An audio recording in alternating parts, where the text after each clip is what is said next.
नमो नमः। आप सभी का हार्दिक अभिनंदन। आइए श्री विष्णु पुराण के चतुर्थ अंश के 14वें अध्याय का पाठन आरंभ करते हैं। अन्मित्र और अंधक के वंश का वर्णन। श्री पराशर जी बोले, अन्मित्र के शिनी नामक पुत्र हुआ। शिनी के सत्यक और सत्यक से सात्विकी का जन्म हुआ, जिसका दूसरा नाम युयुधान था। तदनंतर सात्विकी के संजय, संजय के कुणी और कुणी से युगंधर का जन्म हुआ। ये सब शैनेय नाम से विख्यात हुए। अन्मित्र के वंश में ही पृश्नि का जन्म हुआ और पृश्नि से शवफल्क की उत्पत्ति हुई, जिसका प्रभाव पहले वर्णन कर चुके हैं। शवफल्क का चित्रक नामक एक छोटा भाई और था। शवफल्क के गांधिनी से अक्रूर का जन्म हुआ तथा एक दूसरी स्त्री से उपमदगु, मृदामृद, विश्वारी, मेजय, गिरिक्षत्र, उपक्षत्र, शतघ्न, अरिमर्दन, धर्मद्रिक, दृष्टधर्म, गंधमोज, वाह और प्रतिवाह नामक पुत्र तथा सुतारा नामनी कन्या का जन्म हुआ। देववान और उपदेव ये दो अक्रूर के पुत्र थे तथा चित्रक के पृथु, विप्रथु आदि अनेक पुत्र थे। कुकुर, भजमान, शुचि कंबल और बहिर्ष ये चार अंधक के पुत्र हुए। इनमें से कुकुर से दृष्ट, दृष्ट से कपोत्रोमा, कपोत्रोमा से विलोमा तथा विलोमा से तुम्बुरु के मित्र अनु का जन्म हुआ। अनु से आनक दुदुम्बी, उससे अभिजित, अभिजित से पुनर्वसु और पुनर्वसु से आहुक नामक पुत्र और आहुकी नामनी कन्या का जन्म हुआ। आहुक के देवक और उग्रसेन नामक दो पुत्र हुए। उनमें से देवक के देववान, उपदेव, सहदेव और देवरक्षित नामक चार पुत्र हुए। इन चारों की वृकदेवा, उपदेवा, देवरक्षिता, श्रीदेवा, शांति देवा, सहदेवा और देवकी ये 7 भगिनियां थी। ये सब वसुदेव जी को विवाही गई थी। उग्रसेन के भी कंस, नयक्रोध, सुनाम, आनकाव, शंकु, सुभूमि, राष्ट्रपाल, युद्धतुष्टि और सुतुष्टिमान नामक पुत्र तथा कंसा, कंसवती, सुतनु और राष्ट्रपालिका नामक की कन्याएं हुई। भजमान का पुत्र विदुरथ हुआ। विदुरथ के शूर, शूर के शमी, शमी के प्रतिक्षत्र, प्रतिक्षत्र के स्वयंभोज, स्वयंभोज के हर्दिक तथा हर्दिक के कृतवर्मा, शतधन्वा, देवारह और देवगर्भ आदि पुत्र हुए। देवगर्भ के पुत्र शूरसेन थे। शूरसेन की मारिशा नाम की पत्नी थी। उससे उन्होंने वासुदेव आदि 10 पुत्र उत्पन्न किए। वासुदेव के जन्म लेते ही देवताओं ने अपना अव्याहत दृष्टि से यह देखकर कि इनके घर में भगवान अंशावतार लेंगे, आनक और दुदुम्बी आदि बाजे बजाए थे। इसलिए इनका नाम आनक दुदुम्बी भी हुआ।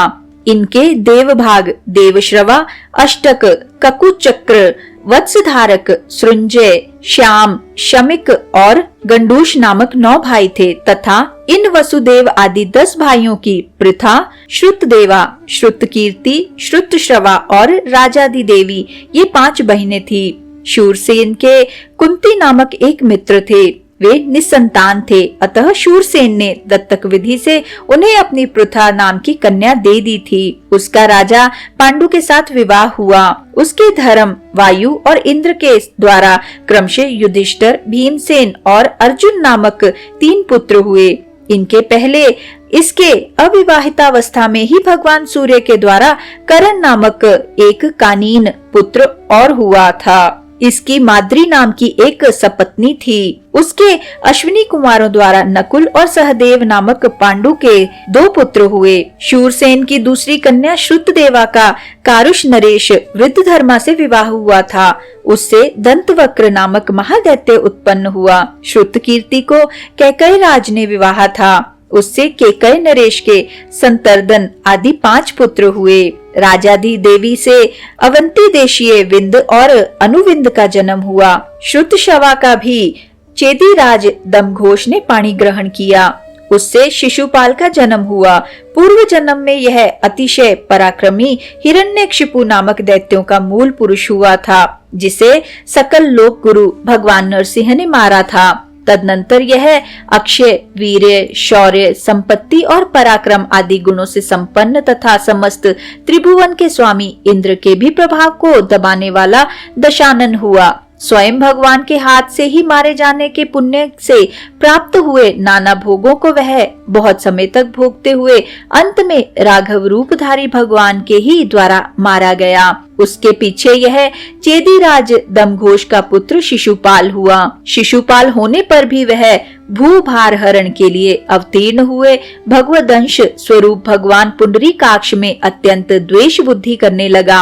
अंत में भगवान के हाथ से ही मारे जाने पर उन परमात्मा में ही मन लगे रहने के कारण सायुज्य मोक्ष प्राप्त किया।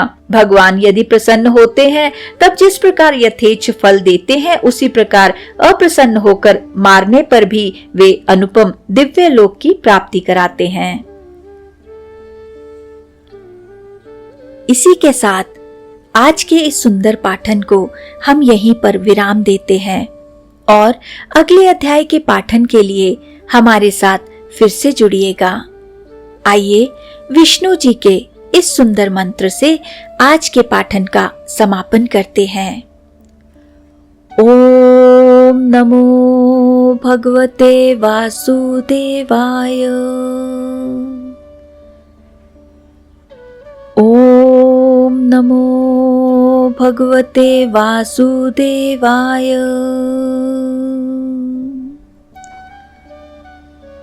ओम नमो भगवते वासुदेवाय।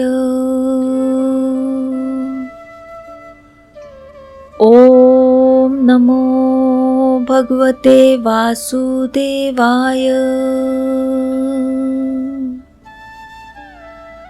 ओम नमो भगवते वासुदेवाय। ओम नमो भगवते वासुदेवाय। ओम नमो भगवते वासुदेवाय। धन्यवाद।